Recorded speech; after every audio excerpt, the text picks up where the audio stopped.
menyentuh ungkapan kata sikap yang dilakukan dengan sentuhan. Jadi ini tindakan pemberkatan.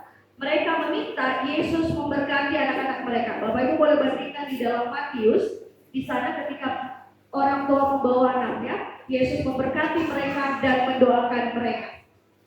Lalu apa yang terjadi pada saat itu? Ketika mereka dalam kerinduan supaya anaknya diberkati, para murid dikatakan melarang, menghalangi mereka untuk datang kepada Yesus. Kenapa? Karena pada zaman tradisi Yahudi pada saat itu, anak-anak itu tidak dianggap. Anak-anak itu tidak diperhitungkan. Jadi, anak-anak mungkin akan dihargai, diperhitungkan, khususnya anak laki-laki pada saat itu, tetapi hanya untuk keluarga mereka. Di luar keluarga mereka, mereka itu tidak mendapatkan tempat di masyarakat. Dianggap mereka itu tidak tahu apa-apa, dianggap bukan masalah polos, Bapak Ibu.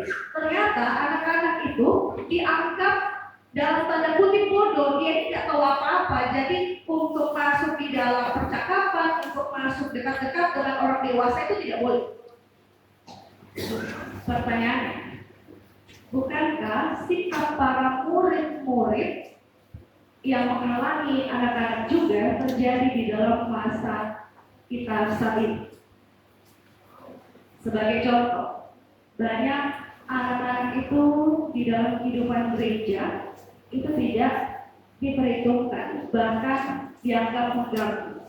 Kalau ada anak-anak seperti saat ini, anak-anak kita dianggap mengganggu, ribut dan segala macam.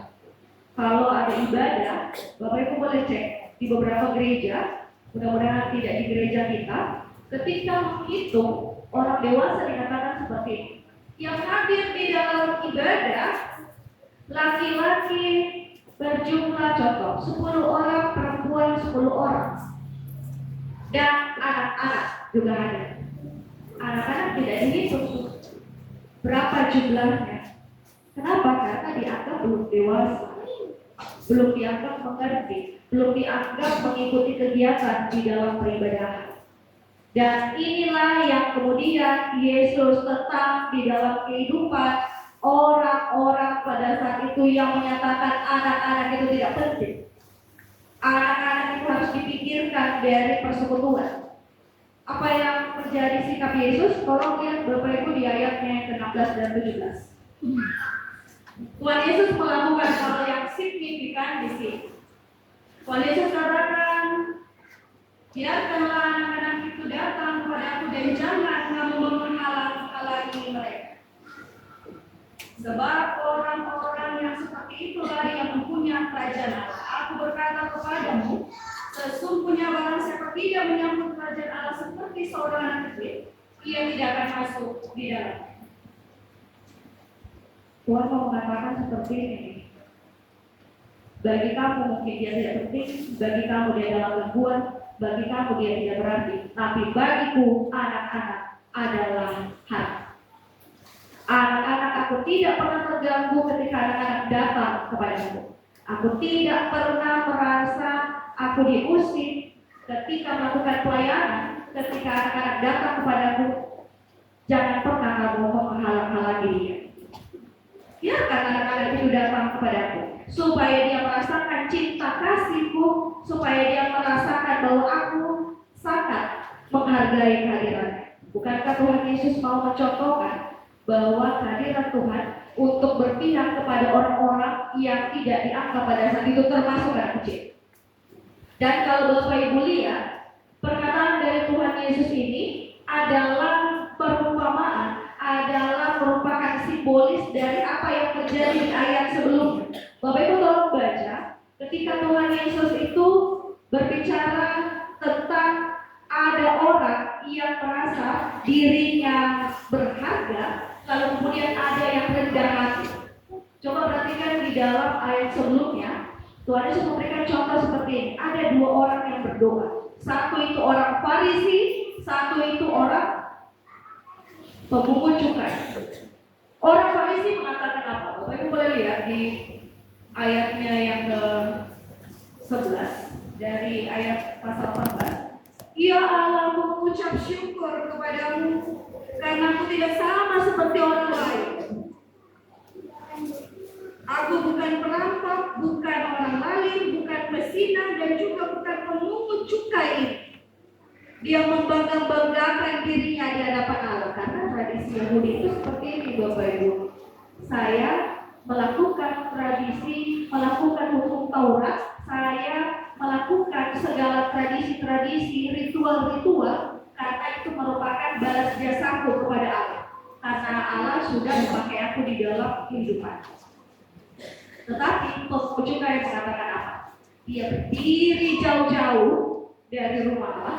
Lalu dia katakan, dia pukul-pukul dirinya. Dia katakan seperti ini, aku ini orang yang berdosa Tuhan, untuk masuk ke dalam rumahmu saja aku tidak sanggup. Aku ini manusia yang penuh dan berlumuran dengan dosa.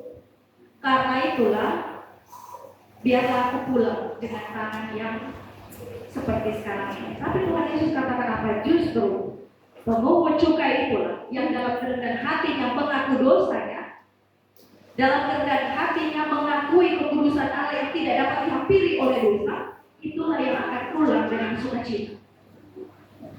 Yesus juga mau mengatakan seperti ini dalam kehidupan orang-orang pada saat itu yang melarang anak-anak kecil datang kepada Dia. Sesungguhnya kalau kamu berkata bahwa karena kamu melakukan hukum Taurat, karena kamu melakukan ibadah-ibadah ritual, karena kamu lakukan persembahan-persembahan, korban bakaran, korban penebus salah dan lain sebagainya. Lalu kamu mengandalkan kemampuanmu, kekuatanmu, jabatanmu. Aku berkata kepadamu, kamu tidak layak masuk dalam kerajaan surga. Karena sesungguhnya apapun yang kau dapat, apapun yang kau raih saat ini itu daripada yang Tuhan minta apa? Kerendahan hati dari setiap orang yang masuk dalam kerajaan. Apa itu hati surga? Hati yang mau. Bapak Ibu, anak-anak itu tidak pernah ketika Bapak Ibu di rumah sebagai orang tua, dia datang kepada Bapak Ibu, dia merasa tidak punya jasa sama sekali. Tetapi ketika dia mau meminta, dia minta dengan kepercayaan. Dia tahu nih, dia tidak bisa lawan orang besar. Anak-anak kita ini tahu bahwa dia itu tidak punya daya dan upaya. Tetapi ketika dia mau minta sesuatu, dia minta itu dengan kepercayaan. Dia tahu papa-papanya pasti akan memberi. Karena itulah yang dikatakan firman Tuhan kita, anak itu harus menjadi tolak ukur di dalam setiap orang yang mau mendekati Allah, yang mau menghampiri Allah, yang mau untuk masuk dalam kerajaan Allah. Bahkan kalau Bapak Ibu baca di dalam teks Injil